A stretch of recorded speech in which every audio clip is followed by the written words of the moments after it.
पिछली वीडियो में हमने देखा कि जीआरई टेस्ट का बुनियादी मकसद आपकी रीजनिंग एबिलिटी को जांचना है, जो कि ग्रेजुएट लेवल पर पढ़ाई के लिए एक नेसेसरी स्किल मानी जाती है। और साथ ही एक लेवल प्लेइंग फील्ड फराहम करना भी है टू ग्रेजुएट एप्लीकेंट्स। और हमने देखा कि जीआरई आपकी रीजनिंग एबिलिटी की सलाहियत को 3 तरीक़ों से जांच रहा होता है। एक तरीका है by testing your ability to reason by writing analytically, यानी कि आप कुछ एसेज लिखते हो जिनके ज़रिए आपकी रीजनिंग की एबिलिटी का पता चलता है। आपके एसेज में आपकी रीजनिंग की एबिलिटी रिफ्लेक्ट कर रही होती है। दूसरा तरीका यह है कि आपको क्वांटिटेटिव प्रॉब्लम्स, नंबर्स से मुतल्लिक प्रॉब्लम्स, मैथमेटिकल प्रॉब्लम्स पोज की जाती हैं, जिनको जिनको सॉल्व करने से आपकी और एक्यूरेटली सॉल्व करने से आपकी रीजनिंग की एबिलिटी का पता चलता है, मैथमेटिकल या क्वांटिटेटिव रीजनिंग का पता चलता है। और यानी कि रीजनिंग विद क्वांटिटीज, मिकदारों के साथ रीजन करना। और तीसरी है कि आपको कोई टेक्स्ट बेस्ड प्रॉब्लम दे दी जाए जिसमें लैंग्वेज है, जिसमें पैसेजेस हैं, जिसमें वर्ड्स हैं, जिनमें आर्ग्यूमेंट्स हैं, लिखे हुए आर्ग्यूमेंट्स, और आपने उनको लॉजिकली एनालाइज करना है। सो वो एक लैंग्वेज बेस्ड या वर्ड रिलेटेड या verbal, in other words verbal reasoning आपकी जांची जा रही होती है। अब यहाँ पर एक चीज़ का जिक्र करना ज़रूरी है कि जीआरई आपकी कोई भी फील्ड स्पेसिफिक नॉलेज को नहीं टेस्ट कर रहा होता, यानी ये एक जनरल टेस्ट है। इसमें कोई स्पेसिफिक फील्ड रिलेटेड सवालात नहीं होंगे, यानी कि वो ये किसी एक फील्ड वाले लोगों को ज़्यादा एडवांटेज नहीं कर रहा होगा।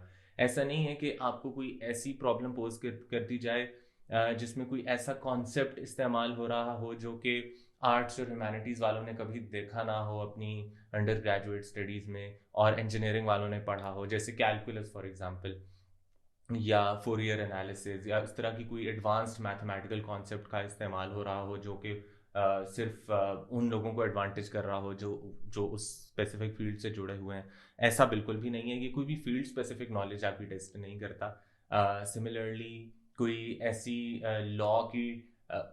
लॉ से रिलेटेड हो सकता है पैसेज कोई आ जाए, लेकिन लॉ की बैकग्राउंड नॉलेज होना उस पैसेज को कॉम्प्रिहेंड करने के लिए या उससे जुड़े सवालात का जवाब देने के लिए ज़रूरी नहीं होगा। या इसी तरह कोई एक किसी फील्ड से स्पेसिफिक नॉलेज आपकी टेस्ट नहीं हो रही होगी। इट्स अ जनरल टेस्ट जो कि ऐसी टेक्स्ट्स को या ऐसे मैथमेटिकल प्रॉब्लम्स आपको पोज करेगा कि जो सब ने ही हाई स्कूल लेवल पर पढ़े होते हैं। तो अभी हम देखेंगे आगे जो मैथमेटिक्स के कॉन्सेप्ट जीआरई पे टेस्ट होते हैं, उससे आपको अंदाज़ा हो जाएगा कि ये सारे वो चीज़ें हैं जो कि हाई स्कूल लेवल पर हर एक ने पढ़े होते हैं। इसमें कोई फील्ड स्पेसिफिक नॉलेज का इस्तेमाल नहीं होता। It's just your raw basic reasoning ability जो कि ग्रेजुएट स्टडीज़ के लिए ज़रूरी है, उसकी जांच हो रही होती है। नाउ हमने देखा ये 3 तरीक़ों से हो रही है, तो फिर जीआरई के मॉड्यूल्स भी फिर 3 ही हैं। 3 तरह के बेसिकली सेक्शंस आते हैं ऑन द जीआरई टेस्ट। और पहला है एनालिटिकल राइटिंग असेसमेंट, एक ये मॉड्यूल है जीआरई का। ऑफ कोर्स ये आपकी एबिलिटी को जांच रहा होगा एक्सप्रेसिव रीजनिंग वाली या एनालिटिकल राइटिंग के थ्रू रीजन करने वाली एबिलिटी। बेसिकली आप कह सकते हैं कि ये ऐसे राइटिंग वाला सेक्शन होता है जीआरई का। दूसरा जो मॉड्यूल है जीआरई का, या दूसरी टाइप ऑफ जो सेक्शंस होते हैं ऑन द टेस्ट, वो होते हैं क्वांटिटेटिव रीजनिंग के। यानी एक दूसरा मॉड्यूल जीआरई का क्या है, क्वांटिटेटिव रीजनिंग का मॉड्यूल। ऑफ कोर्स ये आपकी मैथमेटिकल रीजनिंग को जांच रहा होगा, क्योंकि इसमें लफ्ज़ क्वांटिटी आ रहा है। Quantitative means related to quantities, यानी कि नंबर्स।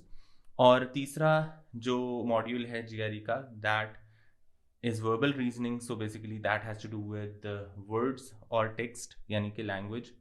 लेमैन टर्म्स में ये आपकी इंग्लिश लैंग्वेज में रीज़न करने की सलाहियत को जांच रहा होगा। तो लेमैन टर्म्स में 3 तरह के मॉड्यूल्स हैं जीआरई में, ऐसे राइटिंग, मैथ और इंग्लिश लैंग्वेज। लेकिन जो उनके अपने प्रॉपर नाम हैं वो है एनालिटिकल राइटिंग असेसमेंट या AWA, क्वांटिटेटिव रीजनिंग और वर्बल रीजनिंग।